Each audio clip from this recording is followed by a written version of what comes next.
Good morning, everyone. This is Jeffy Kennedy, author of fantasy romance and romantic fantasy. I'm here with my first cup of coffee. Ah, okay, that's good. I mean, I know it's good every day, but it's good. Today is Thursday, September 2nd. Welcome to September. Um, I won't start singing. I might. It's a kind of September when grass was green and grain was yellow. But it is that kind of September. It's a beautiful morning here. Uh, I know I say that a lot too, but it's a gorgeous morning here. It is rain soaked with this long, drenching rain last night. I have a wet bottom right now because the cushions are soaked here in the arbor, and it's still totally worth it. You can see if you're on video that though everything is damp, the sun is starting to come through and it's lighting up the leaves on the crabapple behind me, golds and greens. And because there was a lot of cool air with this storm last night and a lot of moisture, there's fog in the valley. And I try to get pictures of it, and I think it just doesn't translate in photos well because you guys never say anything about the photos I post of the fog. Um, so either I'm the only one who thinks it's super cool or it just doesn't translate well. But it's just amazing because where we are, we're a little bit up high, and so we can look down into the valley where the city of Santa Fe is itself, and farther down to La Cienega, and um, where and well, Madrid's up in the mountains, but the other towns that are down low, like Santo Domingo, tribal lands, and so forth. And the fog sinks down into valleys. And this morning, there's this billowing white fog all around, even over towards the Yimas, where Los Alamos is, and the mountains are sticking up black, and it looks like islands in a sea, and it's eerily fantastically beautiful. And it reminded me, as I was enjoying that landscape and looking at the landscapes that I had acquired, I don't know if I mentioned that had been a recent quest of mine, that I wanted to have um, little paintings. I want artistic renderings of places I've been, and I totally forgot about it on Coronado Island. I didn't think to look for some kind of landscape miniature there, and now I'm annoyed with myself. I would like to have one of the ocean off of San Diego too. Alas, um, not important in the grand scheme, but it's like, oh, totally forgot about that particular incredibly important mission.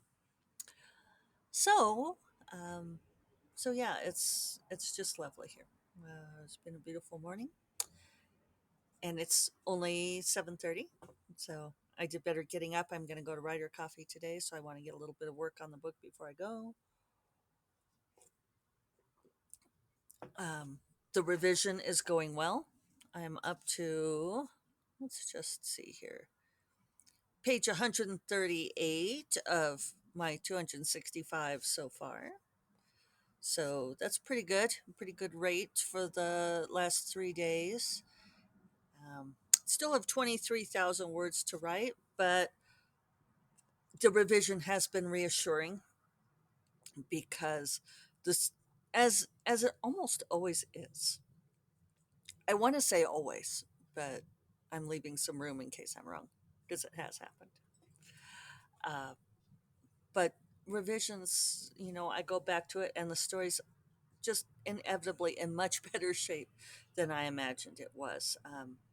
It kind of goes back to this thing, and I wrote a blog about it on Sunday, and maybe I'll link to that. But, where we talk about if the writer is bored, the reader will be bored, which I think is totally wrong because you can't conflate the creative experience with the experience of receiving the art. They're just two totally different processes. And I think that this is probably true for any creative process. It would be interesting to interview a lot of different creatives and ask. I know that my mom's neighbor Sasha says she listens to the podcast sometimes, and she's a visual artist. She makes jewelry and does other kinds of art. So I'd be interested to know is, I think that there's a lot of painstaking, annoying work with the creative process. And I've been seeing the others in the SFF7 interpreting this topic this week, and people are thinking of boredom in different ways. Um, like if you're not interested in the story itself. I'm talking more about that feeling of the slog, of the painstaking work. And I can imagine that with something like jewelry making, it would be much, or painting or composing music or any of these things, that there's these moments of, like you're overall inspired by this thing, but then there are the parts where you're just frustrated with trying to make it work, where you're niggling with it and piddling with it and trying to figure out how to make the thing come together. And with jewelry making, you probably like hurt your fingers and stuff, poke them with wires. I would. Maybe that's just me. That could be why I don't uh, make jewelry. I'd like to. It would be fun. Mostly I repair jewelry. That's my big thing. So, um, I probably had a point to all of that. Oh, well, just thinking in terms of creating and the work and the perspective of writing a book as opposed to reading it. So when I go back and revise, the story moves much much faster than I remember it being in my mind. Uh, and so I think the story's fine. I, I was worrying for nothing, as is always the case when I hit the existential crisis on a book. But I believe that is also part of the process. So I should have this revision done in the next couple of days, and then next week will be um, the big downhill run to Cudahy Bay. Am I the only person who thinks that? Every time I say downhill run, and when you see the Southern Cross for the first time, um, I did see the Southern Cross once, but it was for the first time, and it was so cool to see. I saw it from the Caribbean, from Virgin Gorda, and that was so I didn't even have to go all the way to the southern hemisphere to see it, but it was yeah, that was super cool to see too. So so yes, I've had to do some revising and layering, which I had expected to do on this revision, but it hasn't been nearly so bad as I was fearing. Nothing ever is it? So so the news is good. Should meet my deadline just barely. Good thing my proofreader is willing to like expedite. I'm like gonna. She's in Hawaii. I use Crystal at Pico's house, and she's in Hawaii, so we take advantage of the time zone difference that I can send something to her and at the night before, and she will or like at the end of my day, and she will pick it up that evening because she's a little bit nocturnal too. So hopefully it won't take me all day to do that. A little bit of stiffness there. I've started jump roping again. I hadn't been jump roping all summer because I don't know if I mentioned it to you guys, instead of doing like I alternate workout days. So I run one day and then I do weights jump roping on the other day. And I had stopped doing the weights and jump roping over the summer with this grand plan that I would focus that energy on some landscaping stuff that needed to be done, like shoveling rocks and stuff. But ultimately, that didn't do the same thing for me. And boy, you guys, jump roping, jumping is something that you lose as your body ages. And so I've started taking up again, and it's like really difficult to convince my body to jump. It's so funny. It's like I'm like being okay, here I'm gonna jump, and my feet just like stay lodged to the ground. And so I have to keep doing all these light as a feather, light as a feather. And finally I can sort of like convince myself to jump. So, working myself over a little bit here.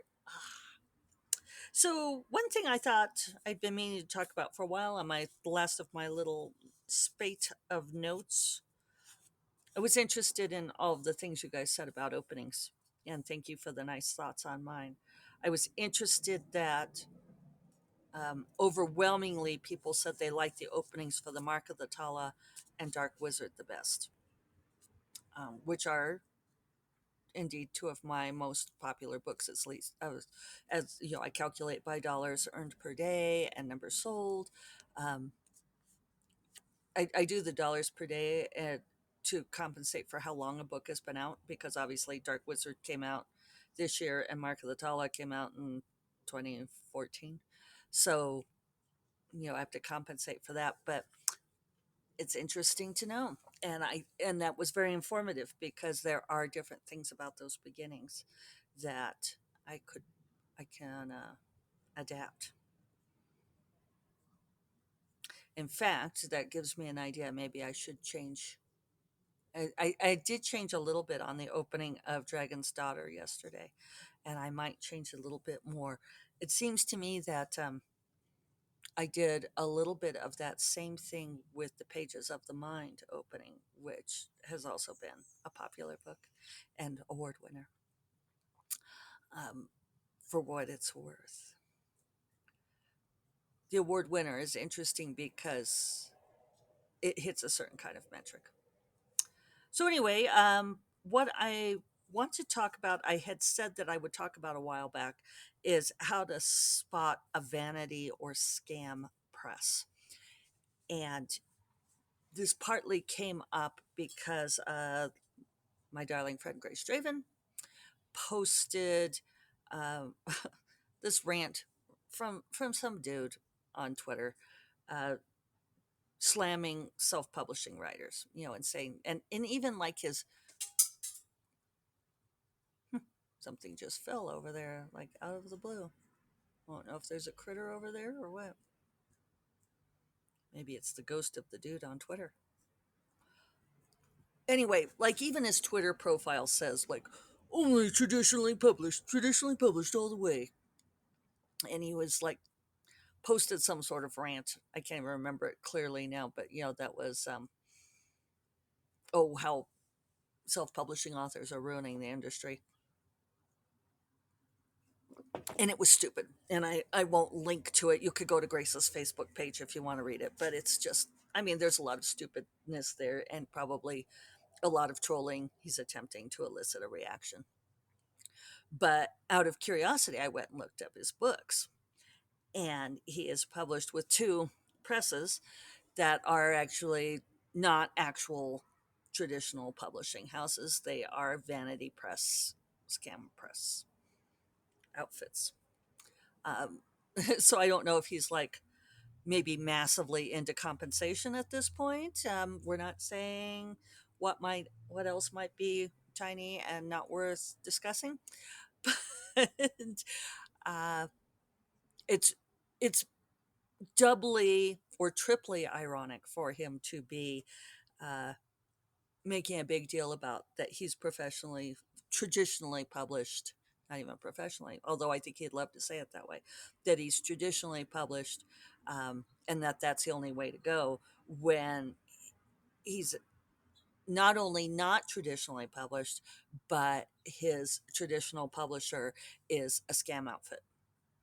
And it's very easy for me to spot at this point. And some people have said, well, how do you know when you look at it? So one of the things that you look for is if you go to a publishing house's website, um, and they promise up front, if they say, often on the homepage, they'll say, we promise we are a legitimate publisher. Okay, red flag number one.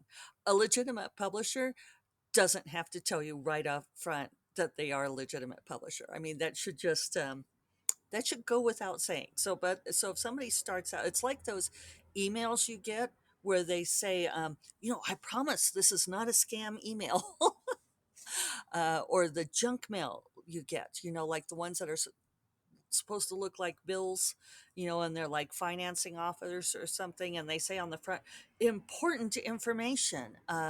this offer can expire. It's all of this language that's meant to reassure you that they're actually legitimate, because they know that you're going to suspect that they're not, right? So they're trying to head that off at the pass. Uh, that's red flag number one. Um, Red flag number two is they will, under services, they will explain all of the services they offer. This is another thing where a traditional publishing house, and you could do this, you could compare. You could go to Macmillan, to even to the individual imprints like St. Martin's, or you could go to Kensington, you could go to one like Carina Press. Um, First off, they're not going to promise that they're a legitimate publisher, because they are. And second, they're not going to tell you what their services are, because their services are obvious. They are a publishing house. If they like your book, if they think your book is marketable, they will buy the rights to your book, and in one of several ways, but they would buy the rights to your book and they will publish it. That's the service they offer. They might tell you more about, a legitimate publishing house might tell you like their marketing strategy or their mission statement or their personal philosophy. They'll tell you what kinds of books they publish. A scam website very often will not mention what kinds of books, or if they do, it'll be in really general terms. They'll say things like, we publish the most exciting fiction out there, uh, something stupid like that. Whereas a legitimate publishing house and imprint will tell you exactly which genres they publish. And they won't have these things with offers and packages. If there's a package, right away, that means you're being sold something. A vanity press is, and that's kind of an older term, but it predates today's version of self-publishing. And and yeah, it did have a bad reputation, because basically, and that was why they called it vanity press, because basically someone who could not get a traditional publishing deal would pay to have their book published anyway, and it was considered to be a vanity project. That's not fair. Certainly some people did it that way, and those of us who have been around for a while remember that, the friend or family member who paid to have their books published and then like gave copies to everyone for Christmas, or like tried to sell them out of the trunk of their car. Some people did it for the same reason that self-publishers do it today, because whatever they were writing was like slightly off brand of what the publishing houses did. It wasn't a vanity project, it was determination to get their book out there. Thankfully, we have much better ways to do it now. But that was where vanity press got the name, was because it was like for people who had the money just to make sure that they got their book published. It wasn't a business investment so much as an ego stroke. uh, the scam presses play to the ego stroke, and you can see it on there.